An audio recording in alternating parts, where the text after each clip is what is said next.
Hi all, Amina's എന്ന YouTube ചാനലിലേക്ക് എല്ലാവർക്കും സ്വാഗതം. അപ്പോൾ ഇന്ന് നമുക്ക് വളരെ ടേസ്റ്റി ആയിട്ട് കുട്ടികൾക്കൊക്കെ ഇഷ്ടപ്പെടുന്ന രീതിക്ക് ഒരു സോയ ഫ്രൈ തയ്യാറാക്കാം.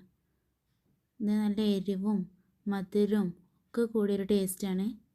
നിങ്ങൾക്ക് കണ്ടിഷ്ടമാവുകയാണെങ്കിൽ നിങ്ങളും കൂടി ഒന്ന് തയ്യാറാക്കി ഫീഡ്ബാക്ക് അറിയിക്കണം.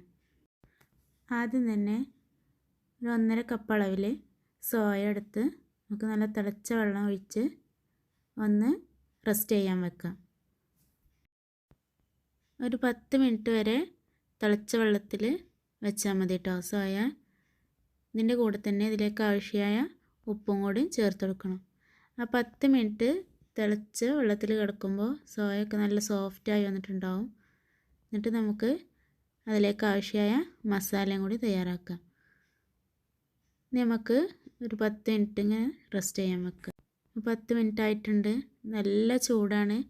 ഇതിലേക്ക് നല്ല പച്ചവെള്ളം ചേർത്ത് ഒരു 3-4 പ്രാവശ്യം ഇത് നല്ല പിഴിഞ്ഞ് കഴുകിയെടുക്കുക. ഇതിലേക്ക് ആവശ്യമായ മസാല തയ്യാറാക്കുക.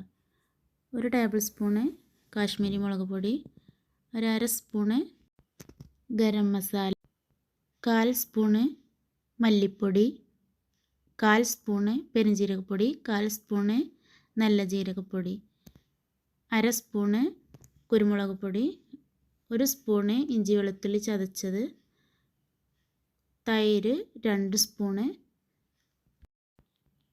ടൊമാറ്റോ സോസ് 1 സ്പൂണ്, നല്ലൊരു ക്രിസ്പിനെസ് കിട്ടാൻ വേണ്ടിയിട്ട് കുറച്ച് അരിപ്പൊടിയും കൂടി ചേർത്ത് കൊടുക്കുക.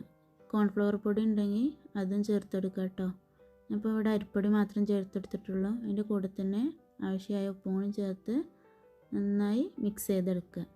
ഇതിലേക്കൊരു 1/4 കപ്പോളം വെള്ളം കൂടി ചേർത്ത് നല്ലോണം മിക്സ് ചെയ്താൽ നമ്മളെ മസാല ഇവിടെ റെഡിയായി. ഇനി ഇതിലേക്ക് നമ്മൾ കഴുകി വെച്ചിരിക്കുന്ന സോയ ചേർത്ത് നല്ലോണം മിക്സ് ചെയ്തെടുക്കുക. ഈ ഒരു ലൂസിലായിട്ടാണ് കേട്ടോ മാവ് വേണ്ടത്. നല്ല മാവ് നല്ലോണം സോയയിലൊക്കെ കോട്ടിങ്ങായി നിൽക്കുള്ളൂ.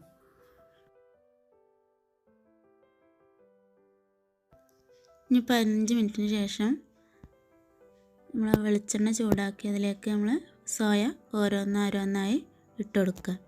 നമ്മൾ ഇട്ട പാടെ ഇളക്കാൻ പാടില്ല കേട്ടോ.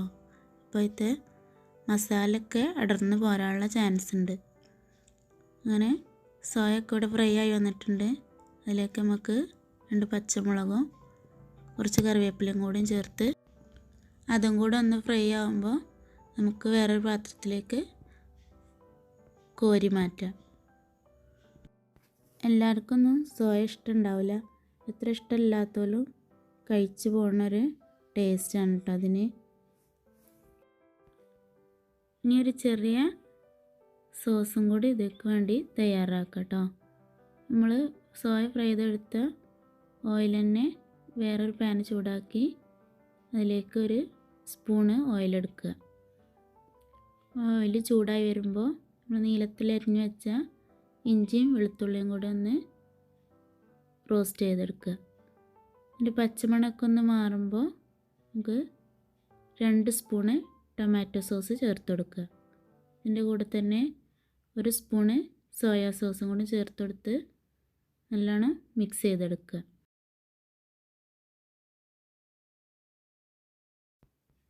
അതിലേക്ക് 2 സ്പൂണ് വെള്ളം കൂടി ചേർത്ത് ഒന്ന് തിളച്ച് വരുമ്പോൾ നമ്മൾ ഫ്രൈ ചെയ്തെടുത്ത സോയയും കൂടി ചേർത്തൊന്ന് മിക്സ് ചെയ്തെടുത്ത് ഫ്ലെയിം ഓഫ് ചെയ്യുക. അപ്പോൾ നമ്മൾ നല്ല ടേസ്റ്റി ആയിട്ടുള്ള സോയ ഫ്രൈ ഇവിടെ റെഡി ആയിട്ടുണ്ട്. അപ്പോൾ നമുക്ക് ഒരു ദിവസം ചോർക്ക് കൂട്ടാൻ മീനൊന്നും കിട്ടിയില്ലെങ്കിൽ സോയ ഉണ്ടെങ്കിൽ ഇങ്ങനെ ഒരു ഡിഷ് ഉണ്ടാക്കിയാൽ ചോർക്കൊക്കെ നല്ലൊരു അടിപൊളി കോമ്പിനേഷനാണ് കേട്ടോ.